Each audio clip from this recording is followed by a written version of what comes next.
दोस्तों, आज मैं आपको एक ऐसी फ़िल्म के बारे में बताने जा रहा हूँ, जिसने न सिर्फ़ बॉक्स ऑफ़िस पर धमाल मचाया, बल्कि भारतीय एनिमेशन इंडस्ट्री को एक नई दिशा दिखाई।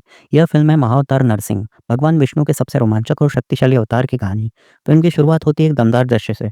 हिरण्यकशिपु नामक एक राक्षस, जिसने भगवान ब्रह्मा से ऐसा वरदान पा लिया था कि उसे कोई मार नहीं सकता था। ना आदमी, ना जानवर, ना दिन में, ना रात में, ना घर के अंदर, ना बाहर, यानी पूरी तरह से अजेय। इस वरदान के बाद तो उसका हंकार 7वें आसमान पर पहुँच गया था। वो खुद को भगवान समझने लगा और विष्णु भक्तों पर अत्याचार करने लगा। लेकिन कहानी में मोड़ तब आता है जब हिरण्यकश्यप के घर में एक बच्चे का जन्म होता है, प्रहलाद। ये बच्चा पैदा होते ही भगवान विष्णु का भक्त निकला। सोचिए, एक राक्षस के घर में एक संत का जन्म। प्रहलाद बचपन से ही नारायण नारायण का जाप करता था और अपने साथियों को भी भक्ति का पाठ पढ़ाता था। जब हिरण्यकश्यप को यह पता चला तो उसका गुस्सा 7वें आसमान पर पहुंच गया। वो अपने ही बेटे को मारने के लाख तरीके आजमाता है। एक बार तो उसने प्रहलाद को पहाड़ की चोटी से फेंक दिया, लेकिन भगवान विष्णु की कृपा से वह बच गया। फिर उसने उसे जहर पिलाया, लेकिन जहर अमृत बन गया। हाथी के नीचे कुचलवाया, लेकिन हाथी ने उसे छुआ तक नहीं। हर बार प्रहलाद बच जाता और हिरण्यकश्यप का गुस्सा और बढ़ता जाता था। उनका सबसे रोमांचक सीन तब आता है जब हिरण्यकशिपु अपने बेटे से पूछता है, अगर तेरा भगवान हर जगह है तो क्या वो इस खंबे में भी है? प्रहलाद बिना एक पल की हिचकिचाहट के जवाब देते हैं, हाँ पिताजी, वो इस खंबे में भी है, इस धूल के कण में भी है, हर जगह है। यह सुनते ही हिरण्यकशिपु का गुस्सा चरम पर पहुंच जाता है और वह खंबे को तोड़ने के लिए आगे बढ़ता है। और फिर क्या होता है? वो खंबा फटता है और उसमें से निकलते हैं नरसिंह भगवान, आधे शेर और आधे इंसान के रूप में। यह दृश्य इतना शानदार बनाया गया है कि देखने वालों के रोंगटे खड़े हो जाते हैं।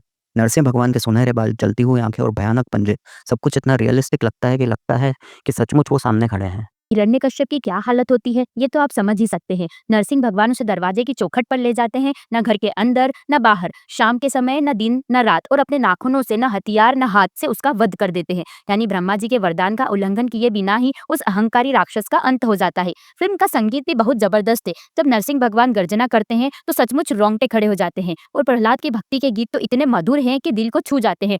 संगीतकार सम एसी ने इस फिल्म के लिए कमाल का काम किया है। फिल्म की एक खास बात यह है कि इसे बनाने में 6 महीने का समय सिर्फ नरसिंह भगवान के किरदार को डिजाइन करने में लगा। उनके बालों का हर स्टैंडर्ड, हर नाखून, सब कुछ इतने डिटेल के साथ बनाया गया कि लगता है सचमुच सामने खड़े हैं। वीएफएक्स टीम ने दिन रात एक करके इस फिल्म को परफेक्ट बनाया है। फिल्म को लेकर एक विवाद भी हुआ था जब एक सीन में हिरण्यकशिपु को शिवलिंग तोड़ते हुए दिखाया गया। कुछ संगठनों ने इसका विरोध किया और बाद में फिल्मकारों ने इस सीन को हटा दिया। कुछ बच्चों को नरसिंह भगवान का क्रोधित रूप थोड़ा डरावना लगा, इसलिए उसे भी थोड़ा सॉफ्ट किया गया। अब बात करते हैं फिल्म के बजट और कलेक्शन की। यह फिल्म सिर्फ 15 से 20 करोड़ रुपए के बजट में बनी थी, लेकिन इसने पहले ही हफ्ते में 29 करोड़ से ज़्यादा की कमाई कर ली।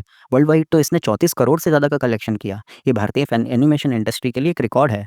फिल्म की स्टारकास्ट की बात करें तो नरसिंह भगवान की आवाज़ दी है बॉलीवुड के शहंशाह अमिताभ बच्चन ने।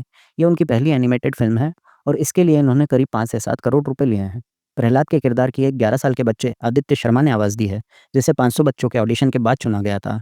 हिरण्यकशिपु की आवाज़ मिर्ज़ापुर फेम सौरभ शुक्ला ने दी है, जिसके लिए उन्होंने 1 से 2 करोड़ रुपए चार्ज किए थे। फिल्म की सफलता के बाद डायरेक्टर अश्विन कुमार ने हिंट दिया है कि वो अगली फिल्म महाअवतार वामन बनाने वाले हैं, जो कि भगवान विष्णु के बोने अवतार की कहानी होगी। फैंस को लगता है कि प्रहलाद की कहानी को भी आगे बढ़ाया जा सकता है, क्योंकि वो आगे चलकर भक्त प्रहलाद के नाम से प्रसिद्ध हुए। दोस्तों, ये फिल्म सिर्फ एक मनोरंजन नहीं, बल्कि हमारी संस्कृति और धर्म की एक जीती जागती मिसाल है। इसने दिखा दिया कि अगर अच्छी कहानी को सही तरीके से पेश किया जाए तो छोटे बजट की फिल्में भी बड़ा कमाल कर सकती हैं। ये फिल्म न सिर्फ मनोरंजन करती है, बल्कि हमें ये सीख भी देती है कि अहंकार का अंत निश्चित है और भक्ति की शक्ति अद्भुत है। तो अगर आपने ये फ़िल्म अभी तक नहीं देखी है, तो ज़रूर देखिए। ख़ासकर अपने बच्चों को दिखाइए, क्योंकि ये सिर्फ़ एक फ़िल्म नहीं, ये तो हमारी विरासत है, हमारी संस्कृति है और हमारे गौरव की कहानी है। और हाँ, अगर आपको ये जानकारी अच्छी लगी हो, तो कमेंट में ज़रूर बताना।